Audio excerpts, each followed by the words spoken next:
This is Tony Gaston auditioning, bringing you a few examples of commercials and news. First, let's take a look at some news copy.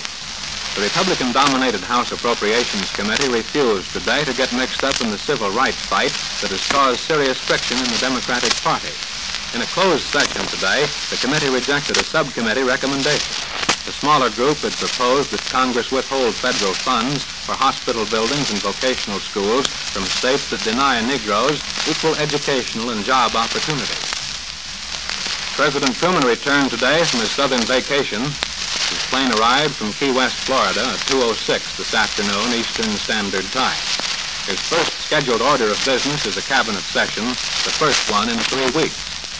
Meanwhile, President Truman asked Congress to abolish the War Assets Administration as of June 30th. He said that doing away with the WAA would close down the largest remaining war agency and provide for an orderly liquidation of the present war surplus disposal program. The White House disclosed that by June 30th, less than $6 billion worth of the original $40 billion worth of war surplus property will remain to be disposed of. The remaining work, it was pointed out, could be transferred to the Federal Works Agency.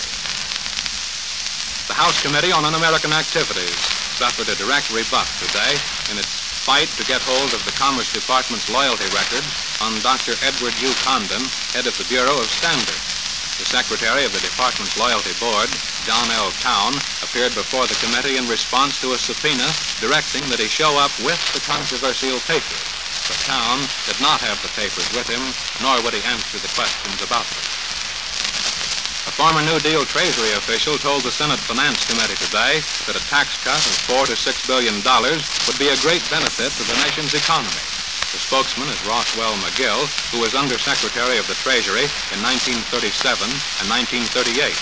McGill said Treasury surpluses for 1947 and 48 may be higher than estimated.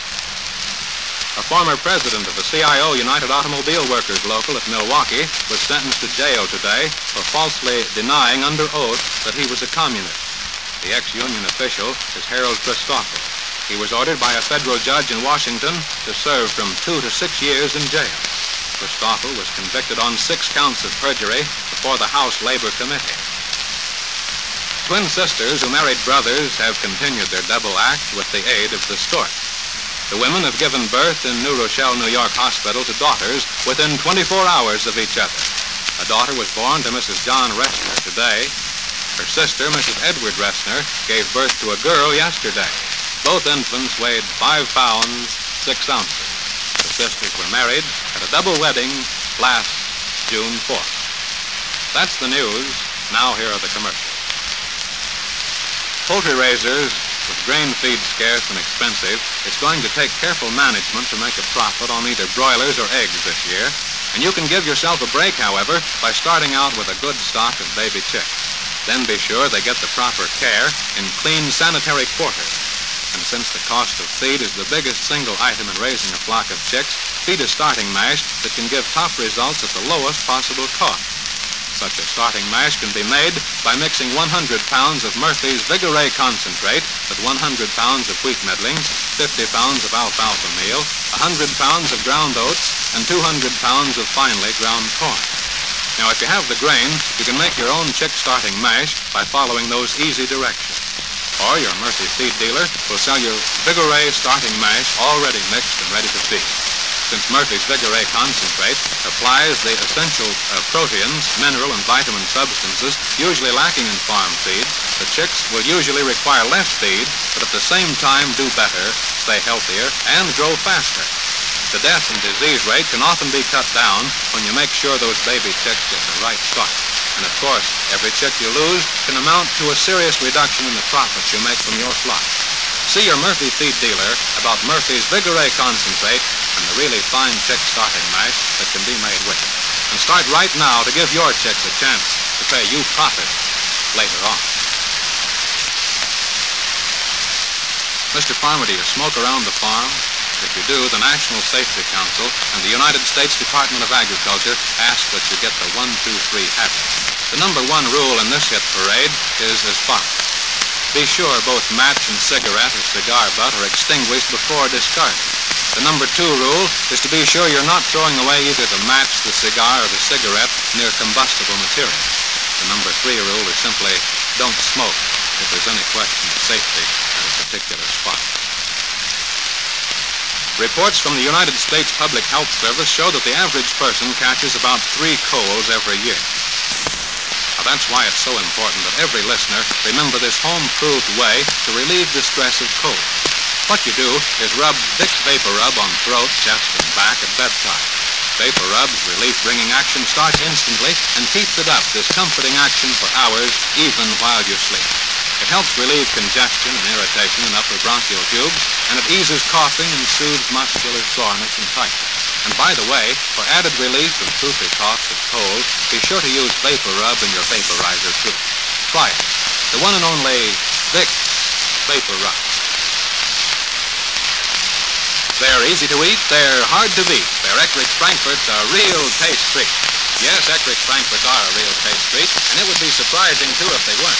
For Eckrich Frankfurts are always made from top-quality ingredients, tender, tasty pork shoulder and beef cuts, finely ground and seasoned just right.